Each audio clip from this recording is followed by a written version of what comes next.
Okay, welcome back, and today I managed to get out onto Sandown Raceway with Evolved Driving, and I wanted to test out a couple of things that I've had updated on the Z4.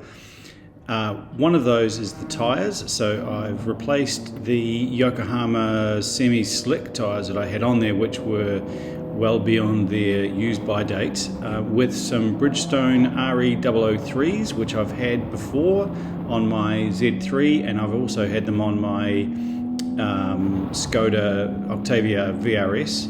So I wanted to check those out. I put the pressures down to 26 and when they were cold, and they seemed to stand up really well, and they just got a little bit hot towards the end, a little bit slippery, slippy slidey, but other than that, it was really enjoyable.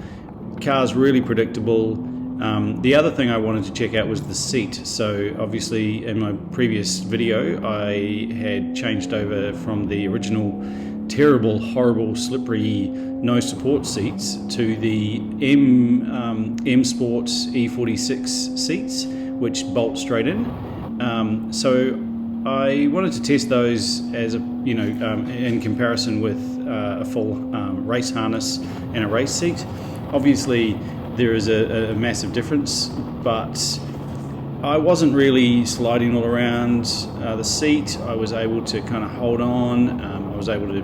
I think I was kind of doing the similar times, and I was able to practice my heel and toe, which I was pretty happy with. And overall the car went really, really well. The only thing that really faded were the brakes, which I might have to just look into that later on. Any advice would be great.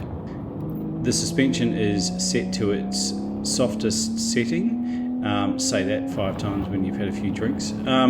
And still on Sandown, because it's one of the roughest surfaces in Australia, it's pretty bumpy. It was still pretty, a little bit unwieldy. However, the car went really well. I didn't miss any gears. I really wanted to check this corner. This is turn 1. I'm going from 5th into 3rd, and I managed to get it pretty right. And then I just played around with the traction control. So I pushed it once, the traction control button, and it goes to DTC, and which was okay, but it still bogged down on that corner, especially on turn 4. So what I did was I turned it completely off, and now don't forget, BMW don't allow you to turn off their traction control fully. So I was able to get a little bit of wheel spin, but it was still kind of coming in. It wasn't intrusive though, which was really good. I was able to actually get the revs up out of the tight corners, which was we're coming up to now. I think it's turn 8, which is a tight left-hander. So I'm coming down to 3rd and then into 2nd, and then I'm able to turn in and actually get some throttle and get some revs up. And as you can see, I'm changing gear quite fast because the new diff is in, and it's a shorter diff, closer ratio. So it just means I have to change gear a lot more. Other than that, everything went really well. Really happy with the day, and here's a lap.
final shout out to my very good friend Tim and his 2001 Subaru Forester GT, who came out today and he broke through the 400,000 kilometre barrier today.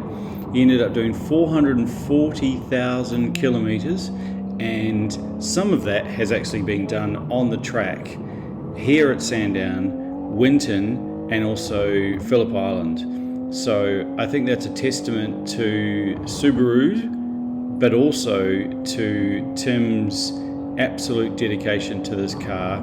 And I'll share a couple of photos of his car, but it's just, there needs to be a little mini documentary made about this car and his commitment to making sure that this car actually keeps going, but not only keeps going, but actually takes it round the track and thrashes it, like absolutely thrashes it.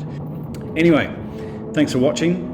This was an absolute epic day to get out on the track with Evolve driving amongst a whole bunch of different cars and with the team from Evolve and also with Tim. It was great. So thanks a lot for watching, and there'll be more and more coming in the future with whatever I'm going to be doing with this crazy car. In particular, the brakes. I need to sort my brakes.